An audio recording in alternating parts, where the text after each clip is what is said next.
What's up, everybody? It's Miles Turner, the Indiana Pacers. You're listening to the Paceroos Podcast. Be sure to follow @Paceroos on Twitter. Hello, everyone, and welcome to the Paceroos Podcast, the only Australian NBA podcast with a bias towards the Indiana Pacers. And we finally have some basketball on the horizon. And the more things change, the more they stay the same. And by that, I mean nothing changed with the Indiana Pacers and everything stayed the same. We've been through the draft. We've been through free agency. I think 14 of the 17 roster spots have been filled by players that were on the side last year. And there was a lot of press surrounding the Pacers move. So today we're going to talk about what didn't happen, what could have happened, the preseason. We'll talk about Kevin Pritchard's recent press conference held via Zoom, and particularly his comments regarding one of our all-star players.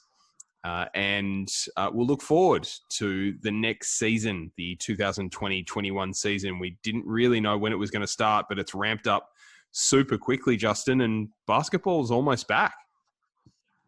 Can't wait. I think I tweeted out it's 2 weeks away from the first preseason game. I feel spoiled. I feel like we need to be in the trenches a bit longer without NBA. But look, the world needs basketball. A lot of the world's in some sort of lockdown or restrictions. So having NBA back on is fantastic for everyone. I can't wait. I'm so excited. This is another NBA season where no one's really got any idea who's going to win the championship. Most people would say Lakers are favourite, but they're coming off literally no rest. So, this is another year that probably 8 to 10 teams think they can win the championship. And Alex, yet another year where every media outlet is just saying the Indiana Pacers are favourites to win the East. They have one of the best teams in the league. They're plastered all over social media everywhere. We're really getting the respect we deserve, aren't we? They can't get enough of the Pacers, mate, putting us at the top of the power rankings once again. Seems to happen every year, doesn't it? No, but it's funny. I'm sure you guys saw that tweet I responded to. It was obviously respect to Atlanta. They made some great moves, but it's funny once again, isn't it? Seeing everyone doubt this Pacers team. Obviously, it's easy to say, oh, well, they didn't make any moves. But, hey, man, we were on pace for 50 wins. The starters didn't play a whole lot together. So don't sleep on this team. Obviously, we're not sitting here saying they're going to win a championship or anything, but to say that they'll miss the playoffs is just absolutely ludicrous. I think to even say they'll make the 8 seed is ludicrous. I think they'll be in the mix for somewhere between 4 and 7. And funnily enough, that's exactly where we saw the team at this time last year as the 1920 season was starting.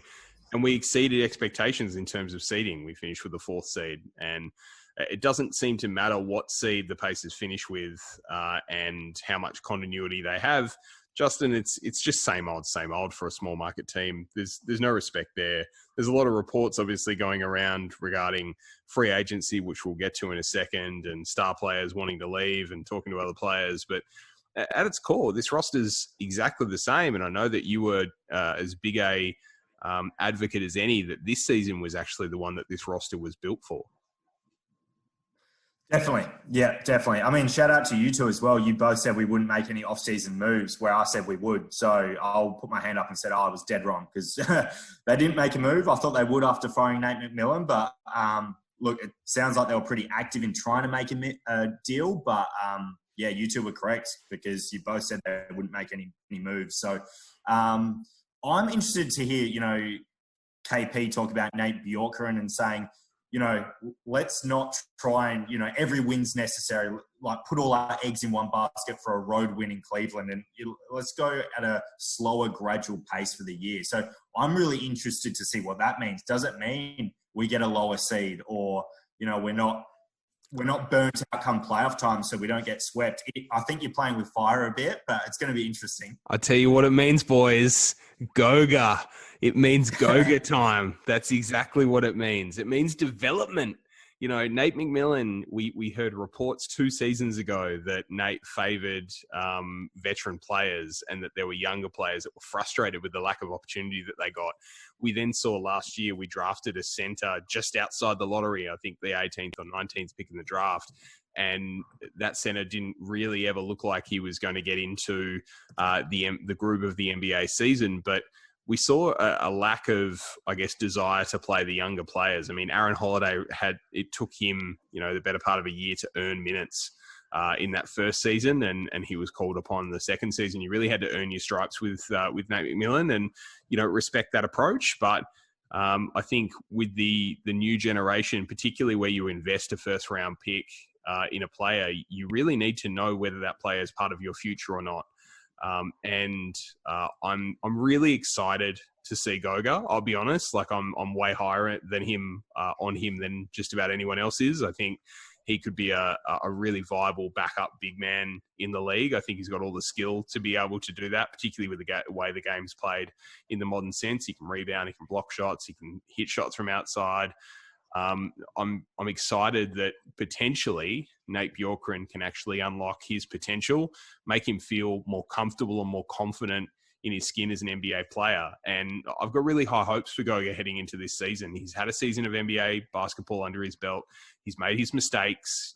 He's learnt hopefully from those mistakes. And now, Alex, you would hope that the coaching staff can put faith in him and put faith in other young players that deserve an opportunity. But the fact is, there aren't many on this roster, are there?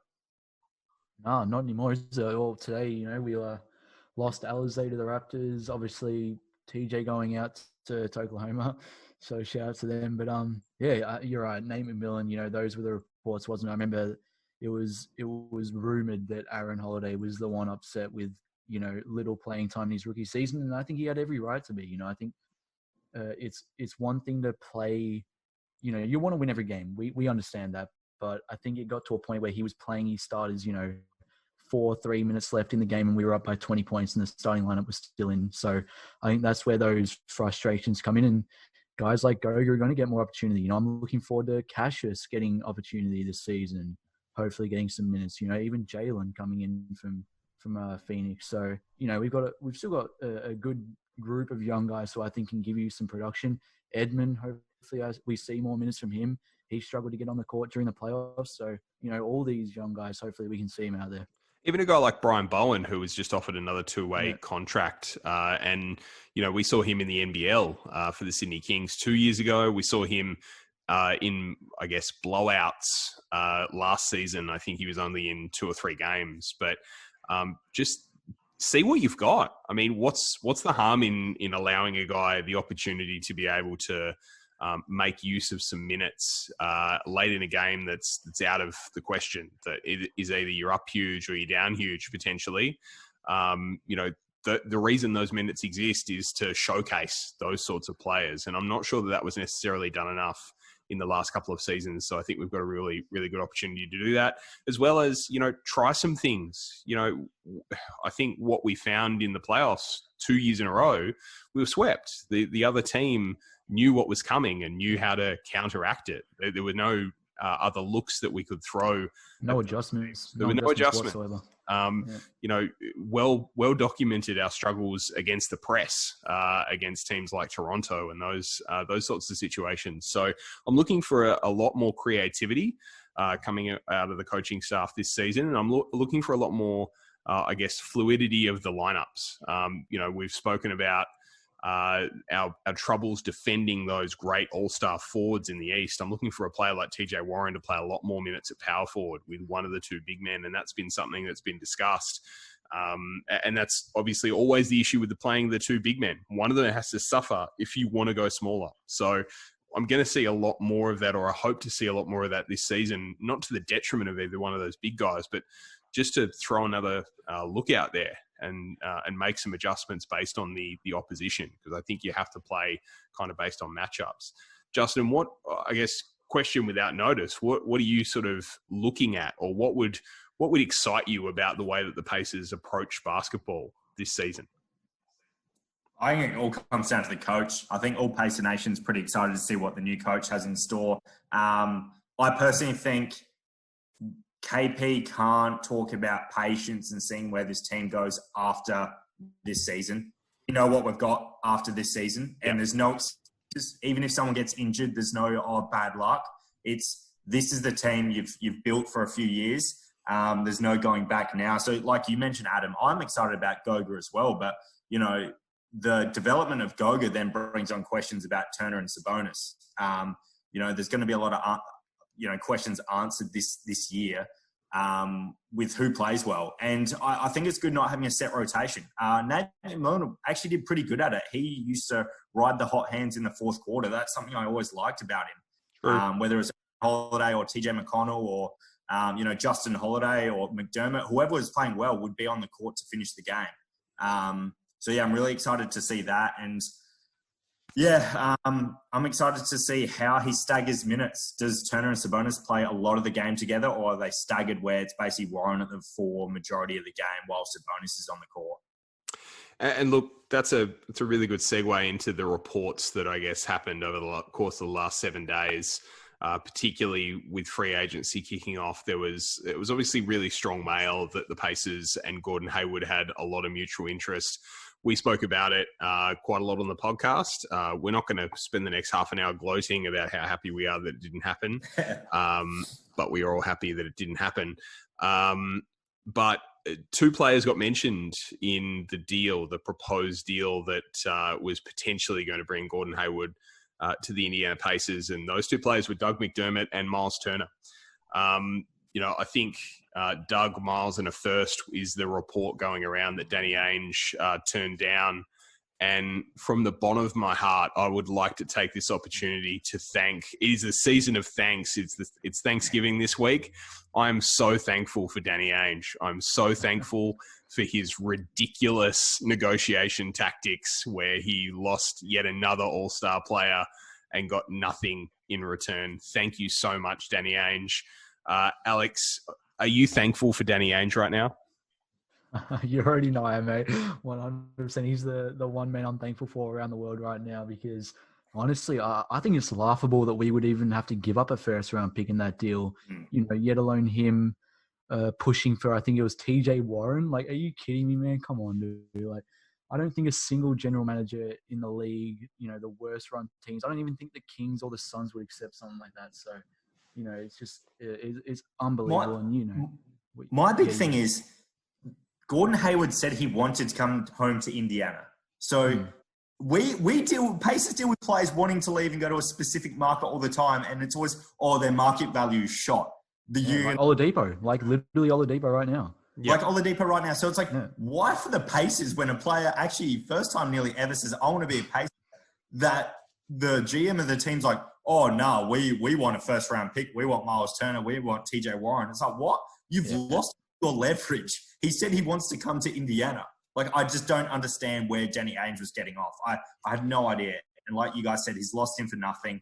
I woke up the day he signed with Charlotte and I got a message from someone and it just said, Gordon Hayward, 4 years, 120 million. And I had a heart attack. I was like, oh my God. Like, I was so scared to open Twitter. I was like, it would have to be the Pacers. And then I saw him in a Charlotte jersey and I was saved us. Very happy.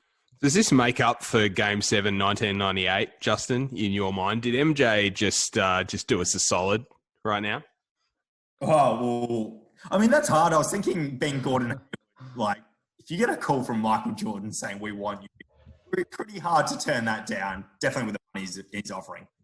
Justin, if you get a call from anyone, if you get a call from James Dolan and he says, we want you, here's $120 million, it's very difficult to turn that down. But it just so happens that Michael Jordan is as bad of an owner as he was a good of a player. So thank you to Michael Jordan. Thank you to Danny Ainge. You both saved us from ourselves. And, I was listening to friends of the podcast, Jeremiah Johnson and Pat Boylan on the Sideline Guys earlier today. And they made a really good analogy with baseball about, waiting for the right pitch before you take your big swing if you've got one last big swing. And I think, the Pacers are looking for the right deal. It is clear from the moves that they tried to make, from the reports that were around about players like Gordon Hayward and Bogdan Bogdanovic, that the Pacers are not 100% satisfied with their roster and see some improvement in their roster. Now, whether we agree with that or not, that's clearly the way that they think. So I think kudos, and I think it's a positive that the Pacers stood pat and waited for the right deal to come along. You could see Miles Turner increase his trade value and also want to leave the franchise in a mutually beneficial move later in the season. Same with Oladipo. you could see these players increase their trade value, and for a player to become available to come back to Indiana, where it's a deal that makes sense for both teams, it's fair, but it also maximizes the value of your starting players. Because I don't know about you guys, but looking at that proposed trade, Turner, McDermott, and a first for Hayward, obviously the three of us, it's well documented we didn't want Gordon Hayward to sign for the Pacers mostly because of what we would lose in getting Gordon Hayward. But the price was just too high, and I just can't fathom how you would want to pay that price. Alex, I'll start with you. I mean, we've got to be waiting for the right deal, don't we? Oh, 100%. You know what's funny? I was just thinking, I remember the day before Charlotte signed him, there was the tweet that came out saying that I think Indiana was interested in signing him for like $100 million over 4 years. And all the replies to that, even Pacers fans who wanted Hayward were saying that was probably too much. So to think that he got, $5 million a year more is honestly insane. And you know what? Shout out to Gordon Hayward. Shout out to his agent, because he has made over $200 million off of one All-Star appearance. So whoever his agent is, I want him representing us, because he is an absolute legend. And it just...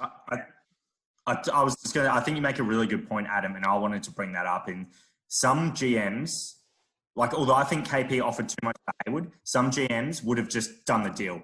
They've definitely been a small market. You've got a star. We never get stars wanting to come to Indiana. He knew it was in the public face. Everyone knew about Hayward wanting to come to Indiana, but he didn't pull the trigger on the deal. He could have offered more and got him. I think I think he's the only GM in the league who actually discusses this with the players. He calls players to say, look, there's talks, you might be traded. We're on the 30-yard line. We're on the 10-yard line. Other GMs don't do it. It's a business. So, it can backfire. Some players might go, oh, you tried to trade me, but it's the way the Pacers run their franchise, and it's ballsy. I actually respect it. Them telling players, hey, there are talks. We are discussing about moving you. I like that, what Indiana do. It's real ballsy.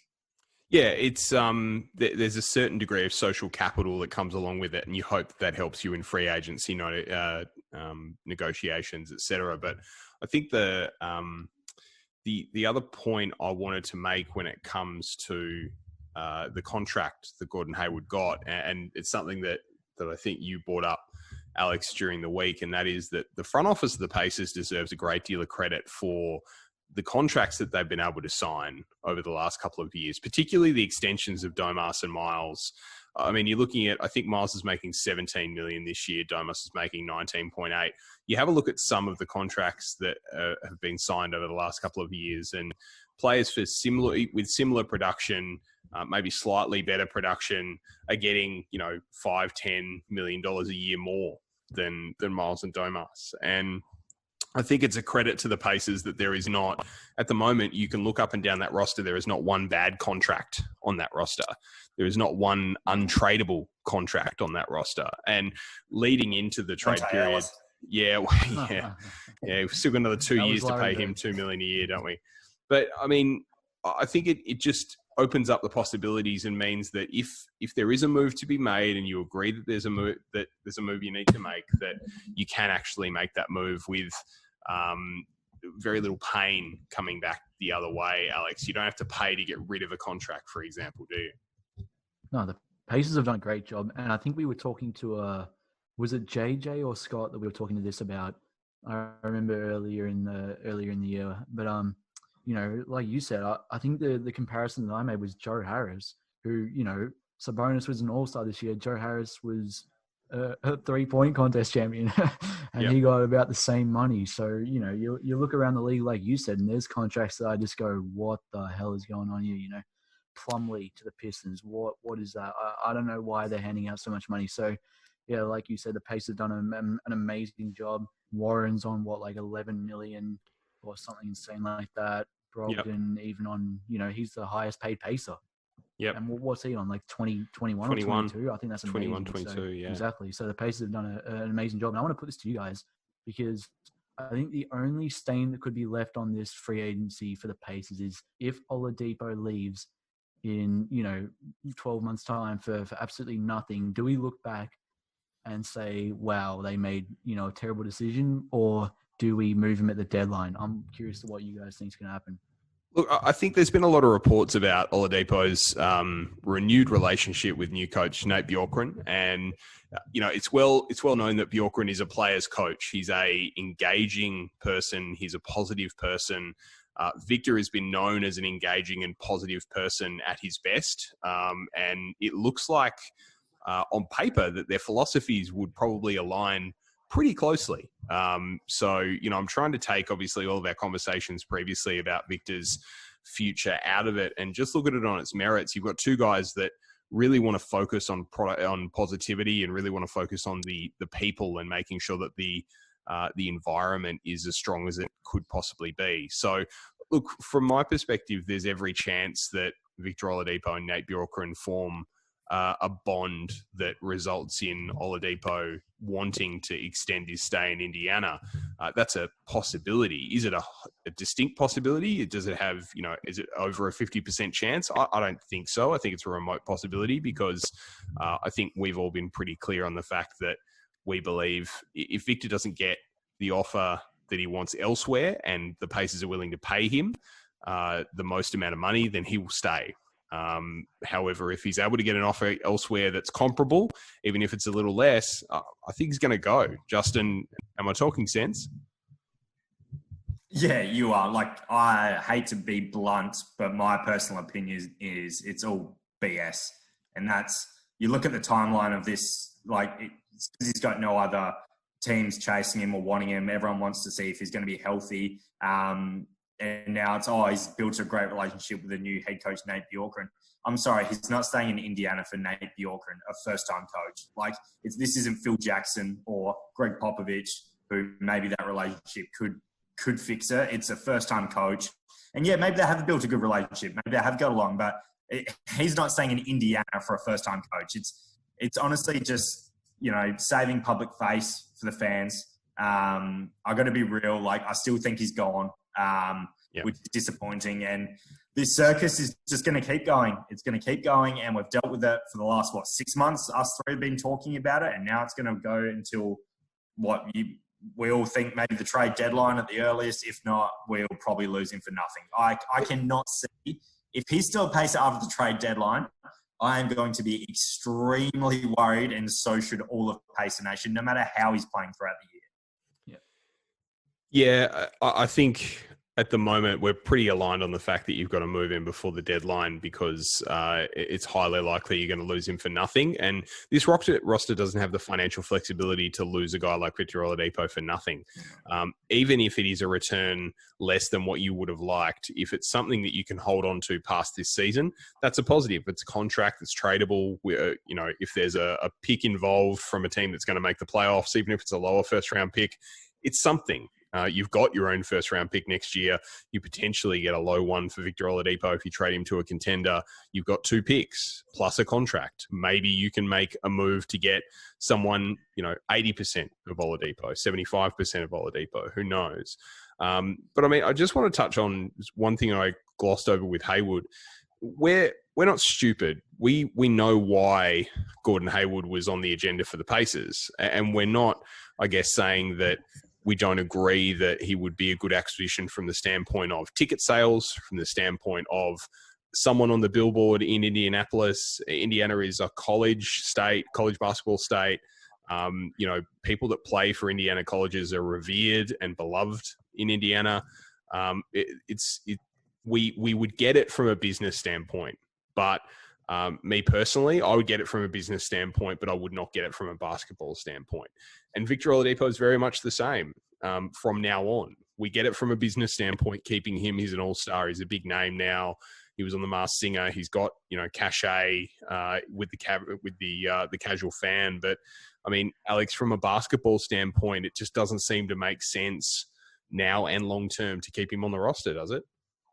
No, it makes no sense at all. And you know what that kind of brings up is a quote from KP's presser, which I know Justin, you were upset about, is when he was talking about how, the Pacers are going to be a tough out. They always use that quote, don't they? And I think that goes to show that, will they keep Oladipo just to make sure they are a tough out? You know, they kept guys a couple of seasons ago when they could have traded them at the deadline because they wanted to make the playoffs. So, you know, I think it's a bad mindset to have, whether you're the New York Knicks or whether you're the Indiana Pacers. I think that's a terrible mindset to have. And I think you need to, obviously the Pacers are not going to tank. We're being realistic. We know that, but you need to find a balance between, you know, not just getting swept in the first round every year and being okay with that. And then, you know, actually going out and getting better players. Justin, there was another quote in KP's press conference that you wanted to highlight, that you highlighted on Twitter. Take us through that. Yeah. Well, first of all, Alex, that thing on, tough out. I can't stand that. I hate it. Literally drives me insane. It's the worst thing to say. But anyway, I'll leave that for another day. Obviously, I tweeted it out, got some traction with, I think it was Bob Kravitz of the Indy Star asked. So Oladipo has shared with The Athletic last week that, he's committed to Indiana long-term.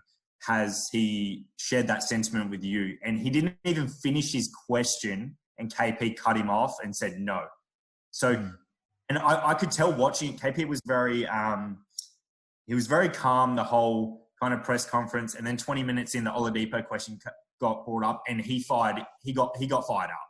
You could tell the way he was answering it. He was like, no, I haven't heard that. Yeah. And then he was saying, he's got to trust what he's being told from Oladipo, and that's his agent. He wants to be healthy and prove himself, but that means nothing to a Pacer fan. Yeah, of course he wants to prove himself to the league. Of course he wants to prove himself he's a good player, but very impressed with that bit. And I just want to ask you guys, obviously, we've all followed the Pacers for a while. Obviously, had a lot of players I've liked, disliked, but just going into this season, I can't think of any player I'm going to struggle rooting for more than Oladipo this season.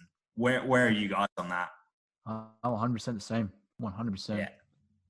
Like, if I want him to play well, obviously I want the team to win 72 games, but we just know if he plays well, he's just raising his market value. Exactly. So even if he hits even if he hits a bunch of game winners, does the "this is my city" and all that, it's easy to root for that on the night, isn't it? But then, 6 months later when he leaves you, well, you look like we're just going to laugh. It's either a lose-lose. He plays really well, and then he'll, go elsewhere with the max, or he'll play terrible and no one will want him and he's a Pacer. I'm just going to find it really hard to root for the guy after everything I've seen. Where are you, Adam?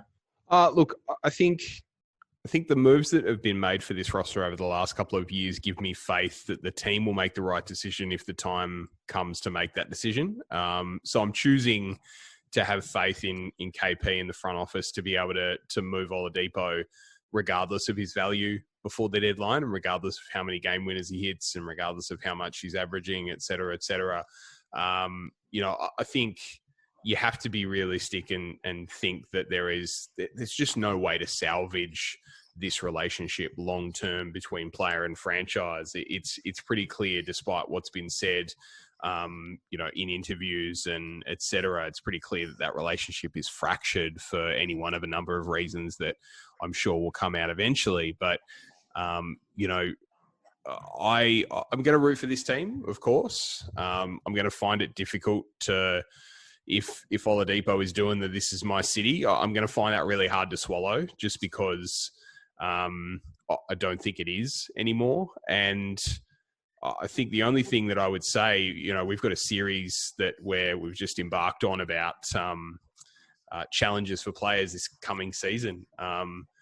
And for Victor Oladipo, I don't want to hear anything basketball or team related or philosophical out of Victor Oladipo. Social justice, great, absolutely. Use your voice for those sorts of things, but I don't want to hear about leadership, on-court leadership. I don't want to hear about all that sort of stuff. This is my city. I don't want to hear that. I just want you to play well.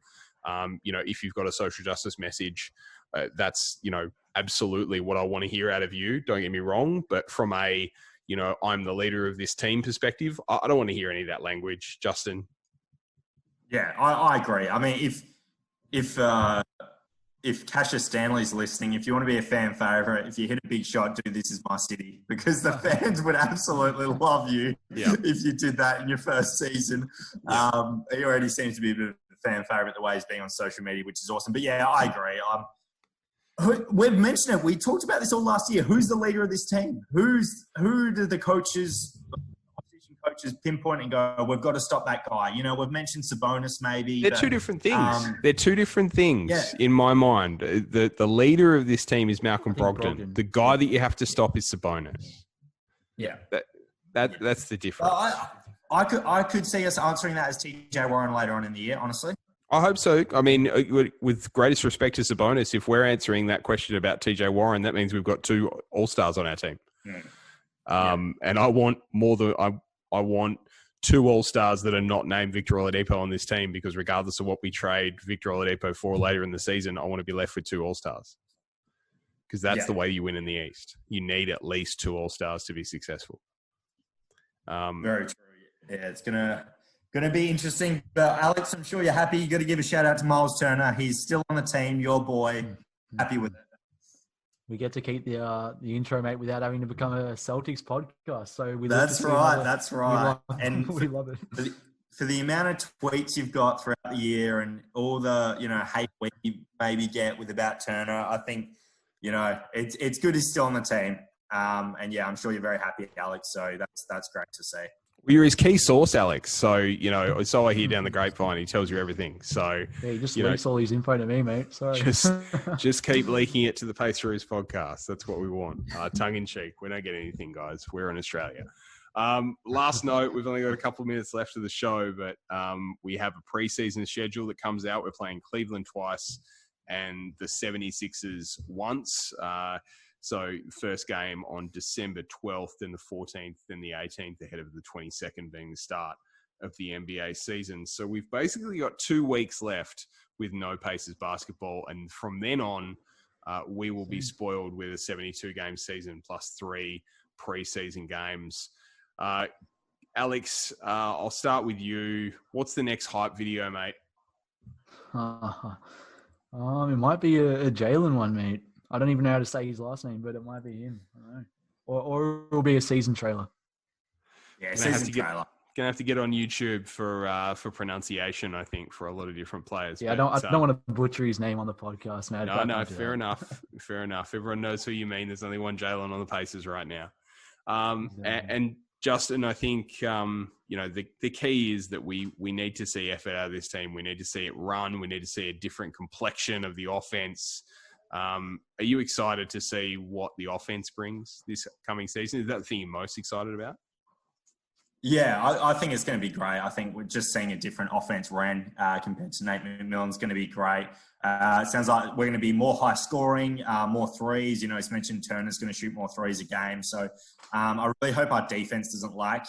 Dan Burke gone, we've all mentioned, are we going to give up 120 points a game? That's not Pacers basketball. I'd rather win 95 to 90 than 130 to 128. That's just the way I am. But yeah, it's going to be very interesting. And yeah, lastly, just obviously, Alex, when you do your hype video, make sure you're crediting the cameraman. No comment, mate. No comment. And Justin, when you put up Alex's videos, just make sure you credit Alex, because no one knows that he's on the podcast. No one makes that connection. All right, guys, this has been the Paceroos Podcast. We will bring you one more episode at least before the season starts. So thank you for continuing to listen to us. We'll keep doing some Facebook, some YouTube live streams every now and again. But this has been the Paceroos Podcast. Thanks for listening.